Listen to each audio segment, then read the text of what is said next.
আসসালামু আলাইকুম। আজকে আলোচ্য বিষয় অনিদ্রা।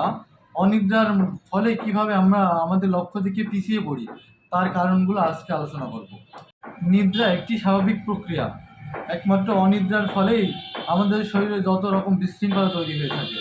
নিদ্রার প্রধান কারণগুলা, প্রথমত মানসিক কারণ। মানসিক কারণেই আমাদের অনিদ্রা হয়ে থাকে। অতিরিক্ত উৎকণ্ঠা, দুশ্চিন্তা করা, কোনো বিষয় নিয়ে অতিরিক্ত টেনশন করার ফলে আমাদের অনিদ্রা আসতে পারে। অতিরিক্ত নেশাজাতীয় দ্রব্য গ্রহণের ফলে আমাদের অনিদ্রা আসতে পারে। এছাড়াও বিভিন্ন ধরনের বদ অভ্যাস, যেগুলো আমাদের অতিরিক্ত টেলিভিশন দেখা, অতিরিক্ত ফোন ব্যবহারের ফলে আমাদের অনিদ্রা আসতে পারে। পেটে অতিরিক্ত গ্যাস্ট্রিকের সমস্যার জন্য আমাদের অনিদ্রা আসতে পারে। এজন্য আমরা রাত্রে অনেক বেশি তেল, চর্বি, মশলাযুক্ত খাবার থেকে বিরত থাকবো। এবং অতিরিক্ত ব্যথানাশক মেডিসিন সেবনের ফলেও আমাদের অনিদ্রা আসতে পারে। অতিরিক্ত স্টেরয়েডযুক্ত মেডিসিন সেবনের ফলে অনিদ্রা আসতে পারে। এজন্য আমরা এই সকল বিষয় থেকে সাবধানতা অবলম্বন করব।